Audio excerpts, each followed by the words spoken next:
India के संविधान में ऐसा है कि फांसी की सज़ा होती है, पर प्राण देना और प्राण लेना परमेश्वर के ही हाथ में होता है।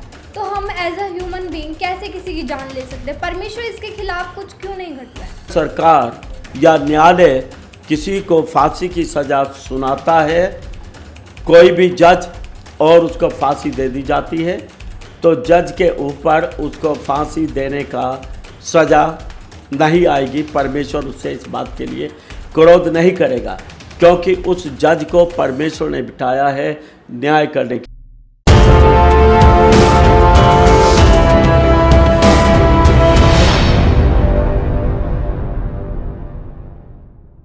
आप सभी को जय मसीह की। मैं स्नेहा इमैनुअल टॉक्स में आप सभी का स्वागत करती हूँ। तो आज है हमारे साथ बिशप विजय इमैनुअल जी। तो मेरे कुछ सवाल थे जिनका मैं चाहती हूँ कि आज ये जवाब देंगे, तो वीडियो में एंड तक बने रहिए। परमेश्वर आप सभी को आशीष दे। तो बिशप साहब, मेरा सवाल आपसे ये है कि पुराने नियम में जब हम देखते हैं कि कुछ व्यवस्था ऐसी थी जिसमें लिखा है कि आँख के बदले आँख, दांत के बदले दांत, खून के बदले खून, पर अब हम देखते हैं नए नियम में ये व्यवस्था परमेश्वर ने बदल दी, चेंज कर दी। ऐसा कुछ भी नहीं है। तो परमेश्वर ने ऐसा क्यों किया? अपनी व्यवस्था क्यों बदली परमेश्वर ने? व्यवस्था नहीं बदली, अनुग्रह आया। बाइबल में लिखा है परमेश्वर का अनुग्रह यीशु मसीह के द्वारा हम तक पहुंचा।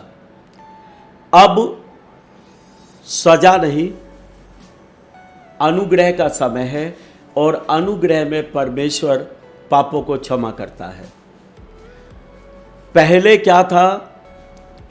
अगर किसी ने किसी का दांत तोड़ा तो आज्ञा थी उसका दांत तोड़ दो। किसी ने लड़ाई में झगड़े में किसी का हाथ काट दिया, उसका हाथ काट दो।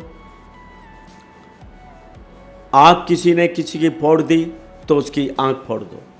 मतलब आँख के बदले आँख, दांत के बदले दांत, और खून के बदले खून। अगर किसी ने किसी की हत्या कर दी तो सब लोग मिलके, नगर के पुराने लोग निकलते थे घर से, एक जगह चौक में या शहर के फाटक के बाहर आके जिसने हत्या की उसको पत्थरों से मारते थे और उसको भी मार देते थे। मतलब मौत के बाद, मौत के बदले मौत। लेकिन नए नियम में अनुग्रह है, ये अनुग्रह का युग है। अनुग्रह में नज़रअंदाज होती हैं गलतियाँ, लेकिन अनुग्रह का मतलब ये नहीं है कि पाप की सज़ा नहीं मिलेगी। अगर अनुग्रह के तहत आपने यीशु मसीह में विश्वास कर लिया और अपने पापों की माफ़ी मांग ली, तो विश्वास के द्वारा जो अनुग्रह परमेश्वर है का है, उसके द्वारा आपके पाप की क्षमा हो जाएगी। नहीं तो एक दिन न्याय का तय है, और जिस दिन न्याय होगा उस दिन सारी बातों का इंसाफ होगा। तब अनुग्रह नहीं, तब परमेश्वर का क्रोध, केवल इंसाफ। जो व्यक्ति ने किया उसके लिए उसको सज़ा जरूर मिलेगी। लेकिन अभी साथ के साथ हम देखते हैं सज़ा नहीं मिलती है लोगों को। लोग गुनाह पे गुनाह करते रहते हैं, पाप पर पाप करते रहते हैं और चलते रहते हैं, उनको सज़ा नहीं मिलती। बहुत सारे लोग बोलते रहते हैं इसने इतने पाप किए, इतना सब कुछ किया, इसको तो कोई सज़ा ही नहीं, ये तो फल रहा है, फूल रहा है, बढ़ रहा है ना। तो ये अनुग्रह और कृपा का समय है। लेकिन ये भी नहीं भूलना, अगर मन नहीं फिराया, अगर पापों से पश्चाताप नहीं किया, अनुग्रह को व्यर्थ किया, तो उसके बाद जब एक दिन न्याय का दिन आएगा तो सारे पापों की सज़ा मिलेगी। जैसे कि आपने कहा कि एक, मतलब आपने नहीं कहा, मतलब कि मेरा खुद का पर्सनल क्वेश्चन है कि जैसे हम देखते हैं हमारे कानून में, इंडिया के संविधान में ऐसा है कि फांसी की सज़ा होती है, पर प्राण देना और प्राण लेना परमेश्वर के ही हाथ में होता है। तो हम एज अ ह्यूमन बीइंग कैसे किसी की जान ले सकते हैं? परमेश्वर इसके खिलाफ कुछ क्यों नहीं करता है? जो सरकार है देश की, या देश के ऊपर जो राजा नियुक्त होता है, परमेश्वर की ओर से होता है और राजा को पूरा अधिकार न्याय करने का परमेश्वर सौंपता है। चुनी हुई सरकार के हाथ में न्याय करना और उसको किसी को सज़ा देने का हक परमेश्वर ने ही दिया है। तो अगर सरकार या न्यायालय किसी को फांसी की सज़ा सुनाता है, कोई भी जज, और उसको फांसी दे दी जाती है, तो जज के ऊपर उसको फांसी देने का सज़ा नहीं आएगी। परमेश्वर उससे इस बात के लिए क्रोध नहीं करेगा, क्योंकि उस जज को परमेश्वर ने बिठाया है न्याय करने के लिए, ये उसके अधिकार में है। जैसे दो देशों का युद्ध होता है, युद्ध में लड़ाइयाँ होती है, एक देश की फौज दूसरे देश की फौज पर आक्रमण करती है और उसमें विश्वासी लोग भी हो सकते हैं फौज में।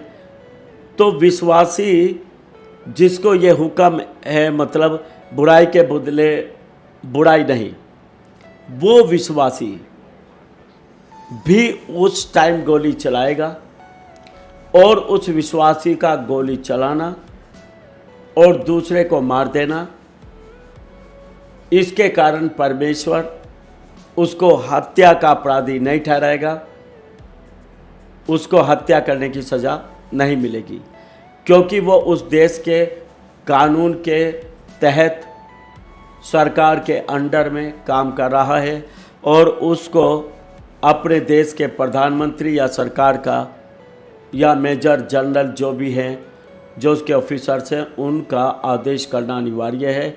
उसको उनके आदेश पे गोली चलानी पड़ेगी, दुश्मन को मारना पड़ेगा और इसका हिसाब परमेश्वर उससे कभी नहीं लेगा। तो जैसे दो देशों में लड़ाई होती है, वॉर होती है, पर परमेश्वर तो शांति और अमन का परमेश्वर है, तो परमेश्वर क्यों वॉर होने देता है? कुछ मामले क्या है शांति से भी निपटाए जाते हैं, तो परमेश्वर को उन्हें बुद्धि दे तो वो ये वॉर। परमेश्वर लड़ाइयाँ नहीं चाहता है, शैतान बैर कराता है, शैतान लड़ाई झगड़े कराता है। परमेश्वर शांति का परमेश्वर है। जैसे यीशु मसीह के बारे में लिखा है, वो शांति का राजकुमार है। जो देश देश के बीच में युद्ध कराने वाला है वो शैतान है। दूसरी बात, दुनिया में जगह जगह लड़ाइयाँ झगड़े, बुरी बात, तरह तरह के पाप होते हैं, वो सब परमेश्वर की ओर से नहीं है, ये सब परमेश्वर की इच्छा में नहीं है। लेकिन संसार में होता रहता है, क्योंकि संसार में परमेश्वर की इच्छा संसार के लोग पूरी नहीं करते हैं। वो अपनी इच्छा से चलते हैं, शैतान के चलाए चलते हैं, शैतान की इच्छा को पूरा करते हैं।